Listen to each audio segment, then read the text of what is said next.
Savitri silks చేనేత వస్త్రాల అద్భుత ప్రపంచం. సంప్రదాయం స్టైల్ ఒకే చోట. ఏంటి ఫ్యూచర్ ప్లాన్స్ ఏంటి? హౌ యూ వాంట్ టేక్ ఇక్కడి నుంచి ఎలా ఎలా వెళ్దామని, where you want see your self? So definitely same field, pursuing acting. నాకు ఇంకేం రాదు అంటే అఫ్ కోర్స్ చదువుకున్నాను, జాబ్ వస్తుంది, కానీ నేను అది చేయాలనుకోవట్లేదు కాబట్టి ఇటు వచ్చాను. And yeah, films is what I'm aiming at.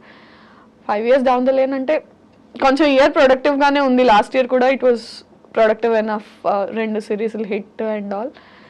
So కొంచెం హోప్ అయితే కనిపిస్తుంది.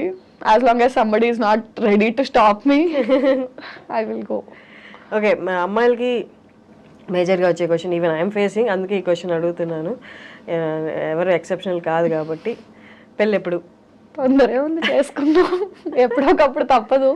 కానీ ఇంట్లో ప్రెషర్ లేదా? ఉంటుంది అంటే ఉంటుంది కదా, ఇంట్లో ప్రెషర్ ఉండకపోతే వాళ్ళు కాకపోతే ఇంకెవరు ప్రెషర్ పెడతారు? ఇప్పుడు ఫాలో అయ్యే వాళ్ళే అడుగుతున్నప్పుడు ఇంట్లో వాళ్ళు కన్నవాళ్ళు వాళ్ళు అడగకుండా ఉంటుంది. చేద్దాం అంటే ఈవెన్చువలీ జరగాల్సిందే. ఎన్నో రోజులు మనం కూడా దాటేయలేము, జరుగుతుంది. కానీ ఈ ఇండస్ట్రీలో ఉన్నారంటే చాలా మంది అనుకుంటారు పొద్దున్న లేస్తే ఈవినింగ్ పడుకునే వరకు ఫోన్ నిండా ప్రపోజల్స్ అని అనుకుంటారు. కానీ it's completely opposite actually. But అంటే వాట్ ఈస్ యువర్ ఒపీనియన్? మీకు అంటే ప్రపోజల్స్ అంటే what do you consider as proposal? I love you is not a proposal. You see my content and say I love your content, I'm ready to marry. That's not a proposal. I mean that's not how you choose a person you want to stay with. Just because so and so person saw my content and said I like your content, I'm going to marry you. I don't know. దాన్ని మనం proposal లా consider చేయలేము కదా, చాలా aspects ఉంటాయి. But serious proposals ఇండస్ట్రీకి వచ్చాక ఉంటాయి. అంటే అది కన్సిడర్ చేసే అంత పెద్దవి కాదు, ఇగ్నోర్ చేసే అంత చిన్నవి కాదు. బట్ మనకి ప్రపోజల్స్ కన్నా అరే కొంచెం ఆపర్చునిటీస్ ఏమైనా ఇప్పించవా, ఇవి నేను చూసుకుంటానులే, నాకు అది కావాలి, don't help me with this but help me with that. అంటే నీకు నేను కావాలని ఇది అడుగుతున్నా, నాకు అది కావాలి. సో కెరియర్ లో ఆపర్చునిటీస్ ఏమైనా ఉంటే ఇప్పించు అన్నట్టు. బట్ ఇక్కడ ఉన్నప్పుడు పర్సనల్ లైఫ్, రిలేషన్షిప్స్ అనేది కొంచెం ఇబ్బందిగా ఉంటాయి కదా. ఇప్పుడు ఎక్కడ లేచి పరిగెట్టాలి, ఎక్కడికి వెళ్ళాలి, ఏం చేయాలి, నెక్స్ట్ ఏంటనేది ప్రెషర్ ఎక్కువ ఉంటుంది. వాళ్ళకి అంత టైం ఇవ్వలేదు. ఇక్కడ ఉన్న ఫీల్డ్లో ఉన్న వాళ్ళకి రిలేషన్షిప్ మెయింటైనింగ్ చాలా కష్టం అవుతుంది. ఇప్పుడు అదే అంటారు కదా, అంటే ఇంకోటికైతే నువ్వు తీసుకొచ్చి ఎక్స్ప్లెయిన్ చేసి you have to make them understand my field is this. నువ్వు చెప్పడంలోనే నీకు సగం టైం అయిపోతుంది. I mean some days or years into marriage, it will take time for you to explain them that okay na field inta idi how ante danike time ichukuntawa deenike time ichukuntawa. maximum marriage అనే topic ని మనందరం push చేయడానికి reason ఏముంటుందంటే అర్థం చేసుకునే person is very important. అంటే already అర్థం చేసుకోవడం ఇంకా కష్టం. అదే అంటే పాయింట్ ఏంటంటే నీకు ఆల్రెడీ నీ కెరియర్ వైజ్, నీ ఆపర్చునిటీస్ వైజ్ నీకు చాలా టెన్షన్స్, హజిల్స్ ఉంటాయి. At least marriage and relationship has to bring you peace. అక్కడ నువ్వు హాజిల్ చేసి ఎక్స్ప్లెయిన్ చేసుకుంటే, ఇక్కడ నువ్వు అంటే అరే ఎక్కడో దగ్గర కేవస్ లేకుండా పీస్ ఉండాలి కదా. మనం మాక్సిమం ఈ టాపిక్ ఎందుకు స్కిప్ చేయడానికి చూస్తాము అంటే నువ్వు ఎవరికి ఇది ఇలా ఉంటుందని ఎక్స్ప్లెయిన్ చేయలేవు. ఇంట్లో వాళ్ళకే ఎక్స్ప్లెయిన్ చేయడానికి ఇన్నేళ్ళు పట్టింది. Again new person you have to explain all this.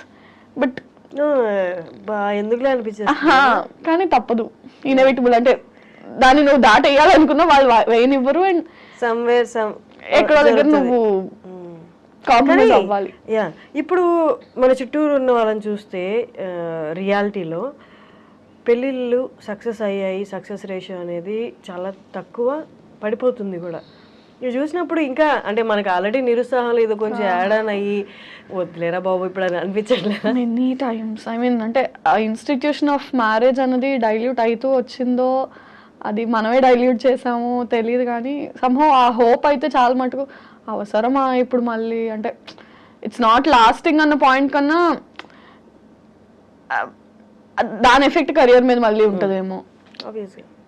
పర్సనల్గా ఇఫ్ ఇట్స్ నాట్ లాస్టింగ్, అది నా మటుకు అన్నట్టు నేను ఇప్పుడు ఉండలేను. ఎందుకంటే పబ్లిక్ ఫిగర్స్ మనం ఇప్పుడు. సో దాని ఇంపాక్ట్, దా పర్సనల్ ఇంపాక్ట్ నువ్వు వర్క్ మీద పడ్డం, పబ్లిక్లో తెలియడము, ఆ భయం ఇంకా అదే చెప్తున్నారు మీరు ఇందాక అన్నట్టు.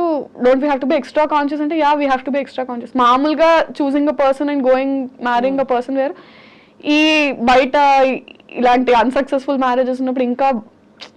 అండ్ అంటే మన ఫీల్డ్ ని యాక్సెప్ట్ చేయడము, అర్థం చేసుకోవడం చాలా కష్టం, చాలా కష్టం.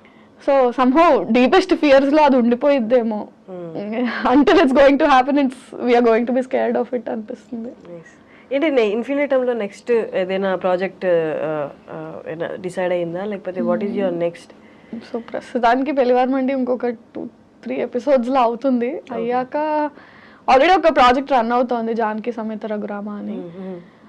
అది అండ్ చూడాలి, ప్రీవియస్ హిట్ అయిన సిరీస్ సీక్వెల్స్ ప్లాన్ ఉన్నాయి. అంటే I did a series call date with boss, దాని సీక్వెల్, రాధా గోపాలం దాని సీక్వెల్ ప్లాన్ అయితే ఉంది. ఇంకా ఆడియన్స్ బట్టి వాళ్ళ రియాక్షన్స్, అంటే you can't keep on doing content with the same person. అంటే ఒకే కౌంటర్ పార్ట్ తో కంటెంట్ చేస్తున్నా సరే బోర్ అయిపోతారు. And they somehow get used to seeing only with that person. అంటే వీళ్ళతో కంటెంట్ హిట్ అయితే వీళ్ళతోనే చెయ్యి అంటారు, బట్ దట్ డజంట్ వర్క్. అంటే కాస్టింగ్ మారుతూ ఉండాలి. So with different person for few days and maybe will come back to Pellivaramandi season 3 again. ఇప్పుడు చాలా మందికి వ్యూవర్స్కి ఉన్న క్వశ్చన్ ఏంటి అంటే, ఛానల్స్లో అయితే దే పే యూ మంత్లీ ఇట్లా అని, బట్ యూట్యూబ్లో వచ్చేసరికి అంటే ఈ వ్యూవర్షిప్ని బట్టి దే పే యూ ఆర్ మనకి సినిమాలో లాగా పర్ డే అలాగా, లేకపోతే ఈ ప్రాజెక్ట్ కింద అని? ఐఎమ్ అన్ ఎంప్లాయీ, సో అది ఛానల్స్లో లాగా మంత్లీయే పే ఉంటుంది. అంటే ఇట్ డిపెండ్స్, అంటే ఫ్రీలాన్సర్స్ అయితే ఒకలా ఉంటుంది, ఎంప్లాయీస్ అయితే ఒకలా ఉంటుంది. If you own a channel ఒకలా ఉంటుంది. అంటే నాకంటూ నా ఓన్ ఛానల్ ఉండి if I'm associated with it, partnership లాగా this part of revenue belongs to me, this part percentages ఉంటాయి. ఫ్రీలాన్సర్స్ ఉంటే నంబర్ ఆఫ్ డేస్ కానీ పర్ సిరీస్ కానీ ఉంటుంది. నేను ఎంప్లాయీని కాబట్టి నాకు అట్లే ఉంటుంది monthly, so number of videos per month అలా. So it depends on different people. Now that I am associated with Infinitum, I am an employee with Infinitum. So salary. Finally Prasad గారు నేను ఇంటర్వ్యూ చేశాను. అమ్మో అమేజింగ్, అసలు తన talent, తనకి వాక్చాతుర్యము, writing మీద ఉన్న గ్రిప్ అసలు ఎంత అంటే, నాకు తెలిసి నేను చూస్తున్నా 3-4 ఎపిసోడ్స్ ఏమో చూసినప్పుడు ఒక దాంట్లో రైటింగ్ అనేది ఎక్కడొక్కటి ఎవాపరేట్ అయిపోద్ది, ఇంకా స్కిల్ అంతా ఎవాపరేట్ అయిపోయి ఇంకేముండదు, ఏదో ఒకటి సర్ది కట్టేద్దాం అన్నట్టు ఎక్కడా అనిపించలే. ఏ ఎపిసోడ్కి ఆ ఎపిసోడు అన్న ఆ మాటలు రాయడం కానీ చాలా టాప్ నాచ్ అనిపిస్తుంది. వెరీ అంటే వెరీ టాలెంటెడ్. నేను ఎప్పుడు ఆయనతో అంటాను, యూ హ్యావ్ సరస్వతి దేవి మీ దగ్గర ఉన్న రోజులు యూ విల్ ప్రాస్పర్ అని. అంటే ఈజ్ వెరీ టాలెంటెడ్ లేండి. అంటే ఆ విషయంలో అదే అంటున్నాను, చాలా మంది పాపం మన ఇండస్ట్రీలో మన ఫీల్డ్లో టాలెంటెడ్ ఉన్నారు. రైట్ టైం, తను కూడా చాలా రోజుల నుంచి ఉన్నాడు. ఆల్మోస్ట్ అంటే I don't know how many number of years, but నేను వచ్చి 4 ఏళ్ళు అయింది, తను నాకన్నా చాలా ముందు నుంచి ఉన్నాడు. అండ్ ప్రాపర్ బ్రేక్ తనకి వచ్చి ఉండింది, కానీ చాలా హ్యూజ్ సక్సెస్ ఈ మావిడాకులు, పెళ్లివారమండితో నెక్స్ట్ లెవెల్కి వెళ్ళిపోయాడు. పీపుల్ నో హిమ్ ముందు కూడా, very successful he was. So మెట్టు ఎదుగుతూ now that is working for films also, రాస్తున్నాడు. గుడ్. అంటే వెన్ మనుషులు ఎదుగుతుంటే యూ ఫీల్ నైస్, మన వాళ్ళు అనే దట్ ఫీలింగ్ ఇస్తారు. నార్మల్లీ ఒక యాక్టర్, మన స్టార్టింగ్లో కొంచెం రిలేటెడ్గా దీనికి మాట్లాడుకున్నాం, బట్ క్వశ్చన్ ఫార్మాట్లో ఇప్పుడు అడుగుతున్నాను. నార్మల్లీ ఒక యాక్టర్ ఏ ఇమోషన్ అయినా కరెక్ట్గా ఇమోట్ చేయాలి అంటే పర్సనల్లీ తన ఆ ఇమోషన్ని గట్టిగా ఫీల్ అయి ఉండాలి అని. ఫర్ ఎగ్జాంపుల్ హ్యూమర్ రాసే వాళ్ళకి విపరీతమైన లైఫ్ హర్డిల్స్ ఇచ్చి ఉంటుంది అంటారు. అలాగా యాజ్ అన్ యాక్టర్గా నువ్వు ఫుల్ ఫ్లెడ్జ్డ్గా నువ్వు కనిపించాలి అంటే నీ యాక్షన్లో నువ్వు అన్ని ఇమోషన్స్ గో త్రూ అయి ఉండాలి అని. How far do you agree with that? Go through అయ్యి ఉండాలి అంటే యాజ్ పీపుల్ మన అందరం గో త్రూ అవుతాం. అంటే యాక్టర్ కాకపోయినా, ఫర్ ఎగ్జాంపుల్ ఒక కెమెరామ్యాన్ అయినా సరే ఏడుస్తాడు, నవ్వుతాడు, బాధపడతాడు, ఆనందపడతాడు. Every person goes through all emotions in his life. అంటే సో ఎందుకు జనాలు చూసి నచ్చుకుంటున్నారు అంటే వాళ్ళు ఆ సీన్ లో ఏడ్చారు, యాక్టర్స్ ఏడ్చి చూపించారు, దానికి వాళ్ళు రిలేట్ అయ్యారు. So all of us go through all those emotions to perform them. అంటే ఆన్ స్క్రీన్ మీద నేను ఏడ్చినట్టు నవ్వినట్టు రియల్ లైఫ్ లో అంత నవ్వకపోవచ్చు, అంత ఏడవకపోవచ్చేమో, కానీ acting is about making it loud and making people also feel along with you. అంటే అంత బిగ్గర్ గాను అంత ఏడుస్తూనో నిజం లైఫ్ లో మనం ఏడకపోవచ్చు, ఓ రూమ్ లోకి వెళ్ళి ఎవరు చూడకుండా ఏడ్చేసి వస్తామేమో. But on screen if you're crying you have to make it so visible, so loud, so teary that people say అర్రే నిజంగా అందరం అలా ఆడమం. Acting is different. అంటే నీకున్న ఇమోషన్స్ ని ఒక 10x 20x చేసి మ్యాగ్నిఫై చేసి చూపిస్తాం మనం యాక్టింగ్ లో. అందరం అలాంటి ఇమోషన్స్ గో త్రూ అవుతామని లేదు, బట్ లైఫ్ లో career set backs and love breakups ఇవి చాలా యాడ్ అవుతాయి ఇమోషనల్ సీన్స్ ఇమోట్ చేయడానికి అంటారు. బట్ అంటే I should tell you I seen writers అంటే ఎంత ఇమోషనల్ సీన్స్ బ్రేకప్ లవ్ గురించి ఎలా రాస్తారంటే అరే ఖచ్చితంగా వీడు ఒక 4-5 సార్లు జీవితంలో దెబ్బతిని ఫినాన్షియల్ గా పడిపోయి చూస్తే రిచ్ లైఫ్ అది అసలు ఏం గోత్రు అయి ఉండకుండా ఏం ఒక లవ్ స్టోరీ లేదు ఏం లేదు చిల్లర. కానీ ఎలా బ్రో ఇంత బాగా రాసావు అంటే ఇట్ కమ్స్ అంతే నువ్వు ఎక్స్పీరియన్స్ చేయగల నువ్వు ఎక్స్పీరియన్స్ చేసిన వాళ్ళని you have to be a good listener. చూసినా కూడా అంటే మనం అనుకుంటాం అంటే to be able to do ఇంత బాగా చేశారు ఇంత న్యాచురల్ గా చేశారు అంటే మీరు కూడా acting doesn't work like that and even writing doesn't work like that. అంటే ప్రొఫెషన్ స్కిల్ వేరు పర్సనల్ ఎక్స్పీరియన్స్ వేరు అంతే.